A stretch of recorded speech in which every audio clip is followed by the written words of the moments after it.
ambil dalam kitab Roma 8 ayatnya yang ke-28.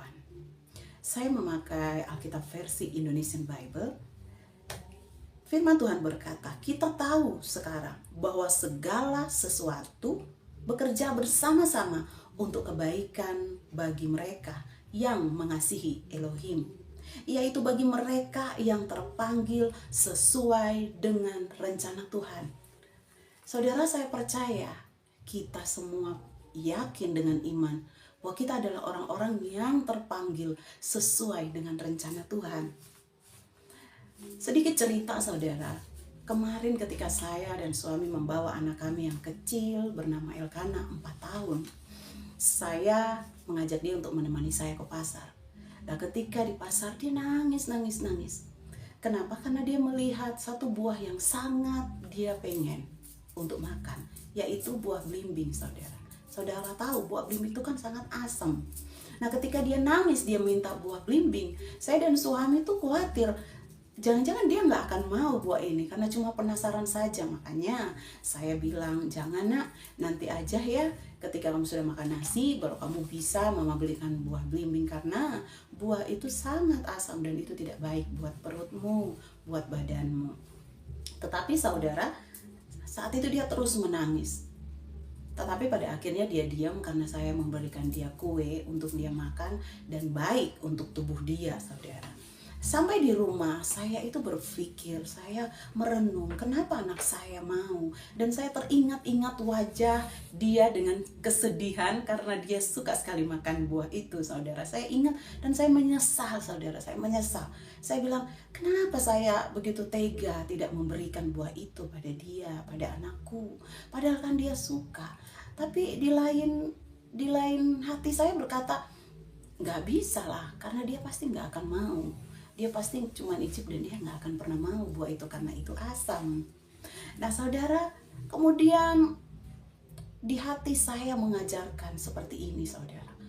Begitupun kamu, ketika kamu berdoa, bahkan mungkin kamu beriman akan sesuatu, tetapi hal itu adalah sesuatu yang tidak membuat hidupmu menjadi baik, sesuatu yang tidak mendatangkan sesuatu yang baik bagi hidupmu.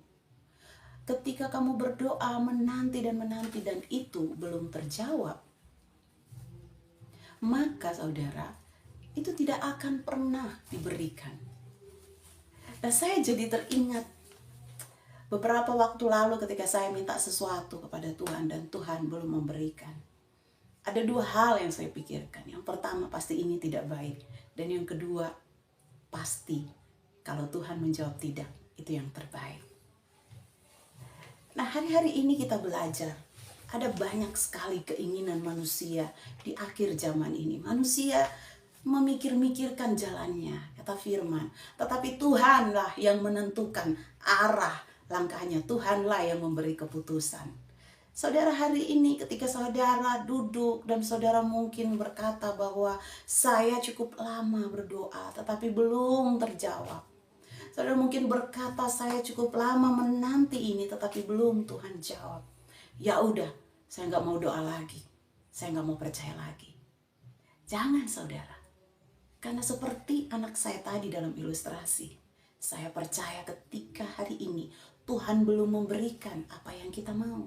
Tuhan sedang menyelamatkan kita dari sesuatu yang buruk yang akan menimpa kita.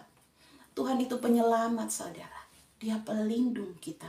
Dia pengasih, dia sangat penyayang. Dan bagaimana dia memeluk kita dan melepaskan kita dari segala hal yang buruk. Hari ini, mari saudara kuatkan iman saudara. Kalau Tuhan belum menjawab, Tuhan sangat mengasihimu. Seperti seorang anak yang menangis, tetapi ibunya tidak memberikan apa yang dia mau. Karena ibunya tahu yang terbaik. Ibu yang di dunia aja bisa menjaga anaknya sedemikian rupa. Bagaimana Bapa kita yang sudah membentuk kita dari kandungan seorang ibu. Yang membentuk kita secara ajaib. Dan hari ini kita ada karena kasihnya. Ada saudara kita bersyukur dan percaya. Menerima semua keputusan Tuhan.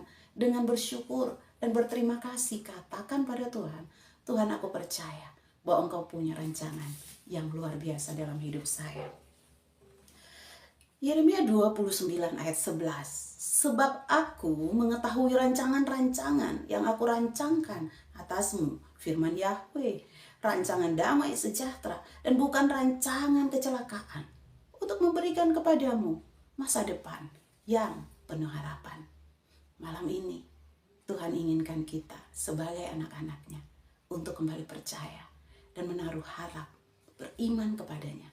Karena sekali-kali Dia tidak akan meninggalkan engkau. Sekali-kali Dia tidak akan membiarkan engkau.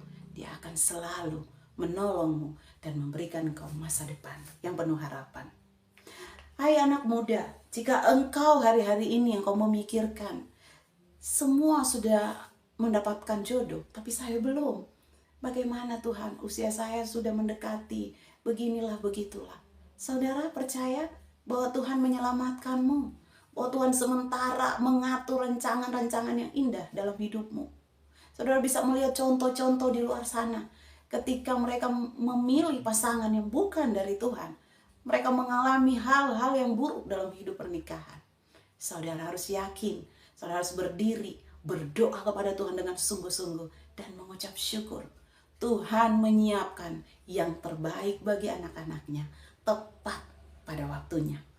Buat saudara-saudara yang hari ini masih terbaring sakit, ataupun masalah masih belum selesai, mari saudara, imani lagi bahwa engkau punya Bapa yang luar biasa, bahwa engkau punya Yesus yang hidup.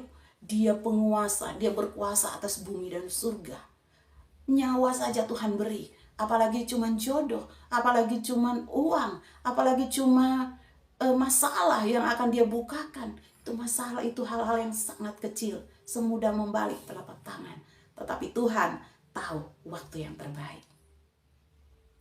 Mari di saat kita menanti janji-janji Tuhan, saudara, kita isi waktu-waktu ini untuk menyenangkan hati Tuhan.